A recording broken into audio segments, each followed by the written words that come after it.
You know the words. You've practiced the sentences. But when it's time to speak, nothing comes out. Why is it so hard? Welcome to the Fluent Storybook, the place where English comes alive through stories. Here, you'll improve your English skills, one engaging story at a time. Whether you're learning to speak confidently or understand better, you're in the right place. Let's dive into today's story and uncover why you're struggling to speak English fluently and how to fix it. Harper sat at her desk, surrounded by a mountain of English grammar books. Her notebook was filled with detailed notes on tenses, prepositions, and clauses. She had spent weeks learning how to form perfect sentences. She practiced writing long paragraphs, checking every single word for mistakes. One day, her best friend Mia called. "Harper, let's chat in English." "It'll be fun," Mia said cheerfully. Harper hesitated. She wanted to speak English, but felt unsure. "What if I say something wrong?" she thought. Still, she agreed. As they started talking, Harper realized something strange. She knew the words, and she understood Mia's questions. But when it was her turn to speak, her mind went blank. She couldn't think of how to start the sentence, and when she tried, the words didn't come out right. She felt embarrassed. After the call, Harper felt frustrated. "I've spent so much time studying grammar. Why can't I speak fluently?" she wondered. The answer was simple. Harper was spending all her time on grammar, but she wasn't practicing how to speak. Knowing grammar rules is important, but fluency comes from using the language in real conversations. Think about it like riding a bicycle. You can read all the books about balancing, pedaling, and steering, but until you get on the bike and try, you won't really learn how to ride. Speaking English is the same. You need to practice saying the words aloud, even if you make mistakes. Harper decided to try something different. She made a rule for herself. For every hour she spent on grammar, she would spend an hour practicing conversation. She started talking to herself in English, describing her day, or pretending to order food at a restaurant. She also joined a small English club in her neighborhood, where everyone practiced speaking without worrying about being perfect. At first, it was hard. Harper still made mistakes, and sometimes she felt shy. But slowly, she noticed a change. Her sentences became smoother, and her words came more easily. She realized that speaking English was not about getting every grammar rule right. It was about communicating her ideas. By focusing less on grammar and more on conversation, Harper began to enjoy speaking English. She laughed with her friends, shared her thoughts, and felt proud of her progress. Harper had always been a perfectionist. She liked doing things the right way, and when it came to English, she wanted to speak without any mistakes. But this fear of making mistakes kept her quiet, even when she wanted to speak up. One day, Harper was at work. Her team was discussing a new project, and her boss asked if anyone had ideas. Harper had a great idea in her mind, but she stayed silent. "What if I say something wrong?" she thought. She imagined everyone laughing at her or looking confused because of her bad English. So, she just nodded along, pretending she had nothing to say. Later, her colleague Emma came up to her. "Hey Harper, why didn't you share your idea in the meeting? You're always so thoughtful," Emma asked. Harper smiled nervously and shrugged, but inside she felt upset. She realized her fear of mistakes was stopping her from showing her true self. The next day, Harper went out for coffee with Mia, her best friend. Mia loved talking, and she didn't mind making mistakes in English. While ordering coffee, Mia said, "I like one latte, please."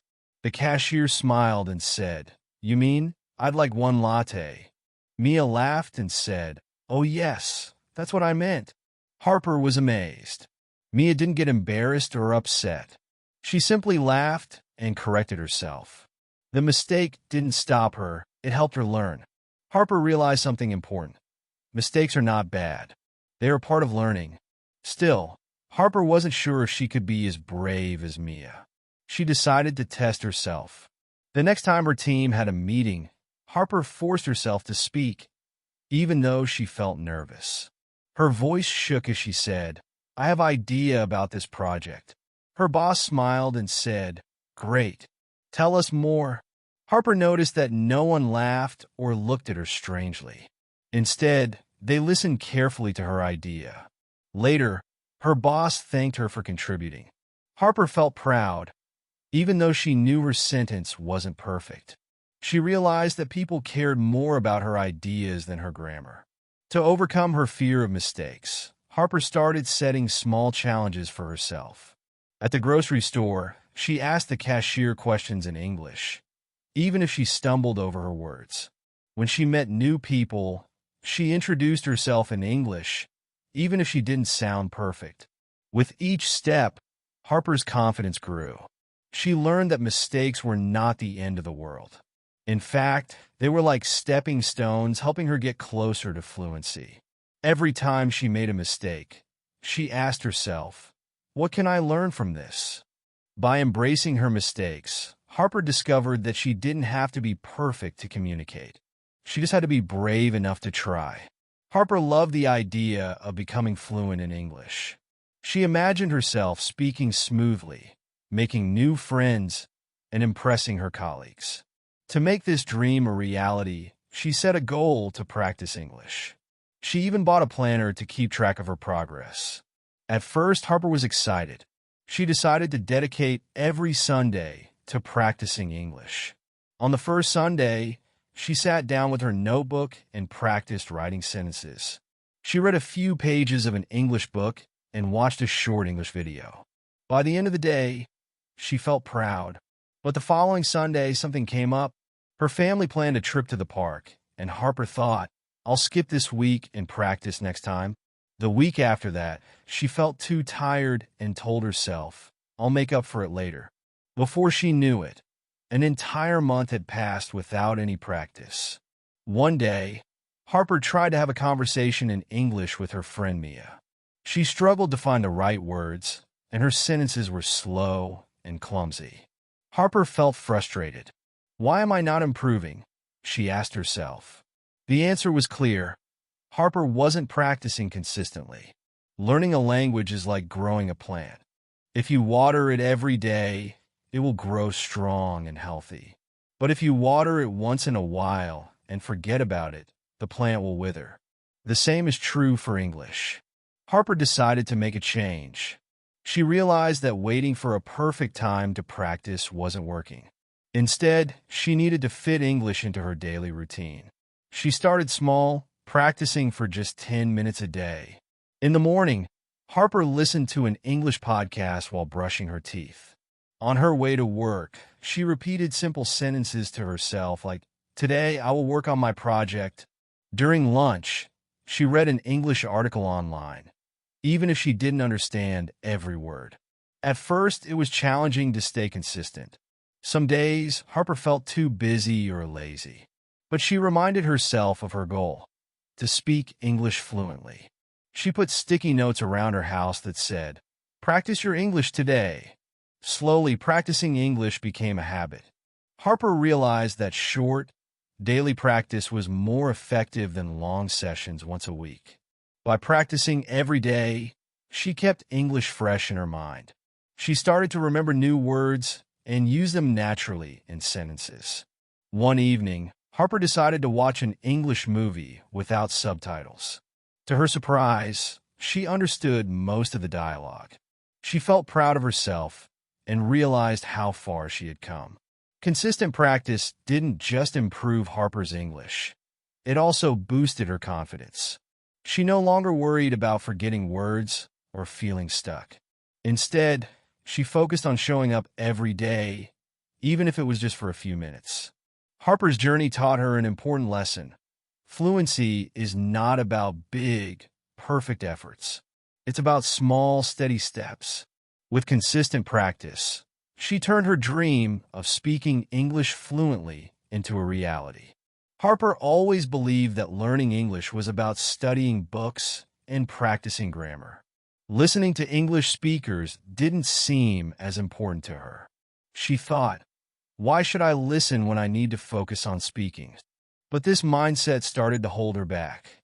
One day, Harper joined her friend Mia at a cafe. Mia introduced her to Sarah, a native English speaker. As they chatted, Harper struggled to keep up. She could catch a few words here and there, but the rest sounded like a blur. When it was her turn to respond, Harper felt unsure. "I'm sorry, could you say that again?" she asked Sarah nervously. Sarah repeated the question, but Harper still couldn't understand. She smiled awkwardly, feeling embarrassed. "Why is it so hard for me to follow conversations in English?" Harper wondered. Later, Mia explained something important to Harper. Listening is just as important as speaking. When you listen, you learn how real conversations flow. You pick up words, phrases, and even the rhythm of the language, Mia said.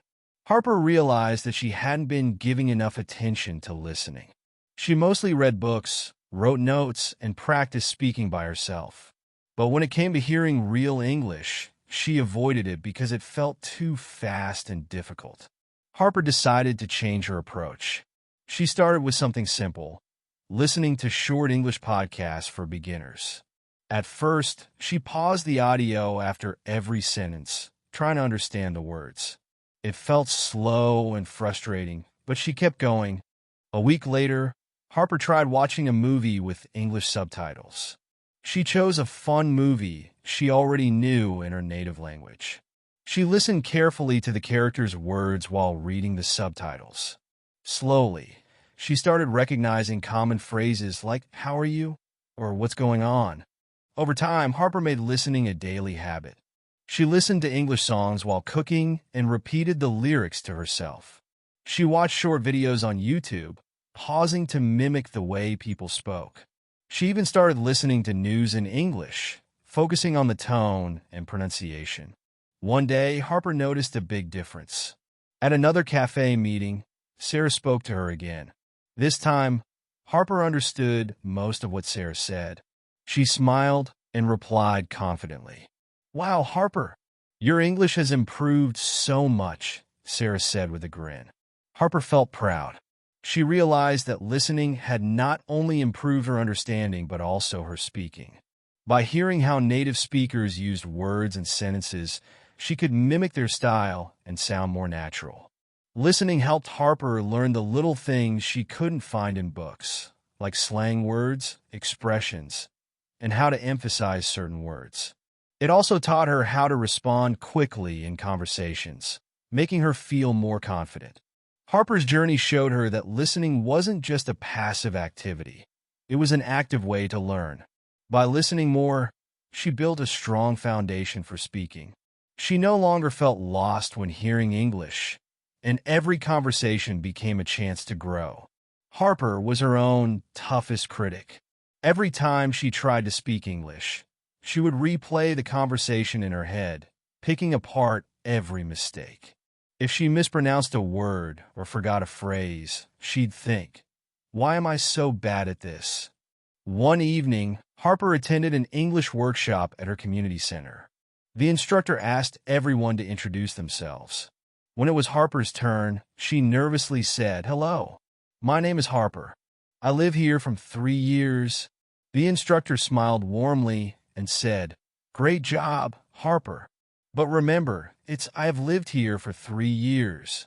Even though the correction was gentle, Harper felt embarrassed. She spent the rest of the workshop silently comparing herself to others. "Why can't I be as good as them?" she thought.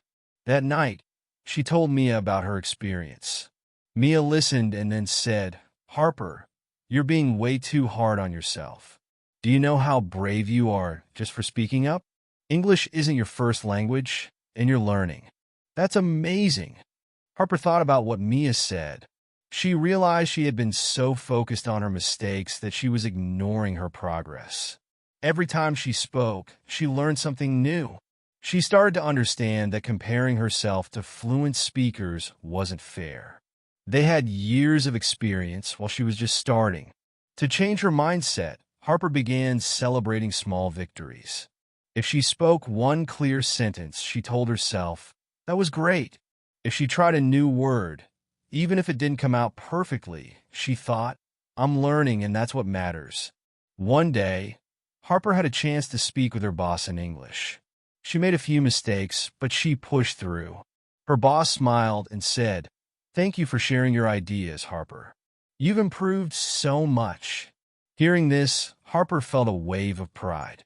She realized that people valued her effort and ideas, not just her perfect grammar. Over time, she learned to be kind to herself. Instead of saying, "I'm not good enough," she started saying, "I'm improving every day." Harper's story is one many English learners can relate to. Whether it's focusing too much on grammar, fearing mistakes, skipping practice, avoiding listening, or being too hard on yourself, these challenges are part of the journey. But Harper discovered something powerful. Progress comes from trying, not from being perfect. She learned that mistakes are lessons, practice builds habits, listening sharpens understanding, and self-kindness fuels confidence. Fluency isn't a straight path, and it's not about reaching perfection.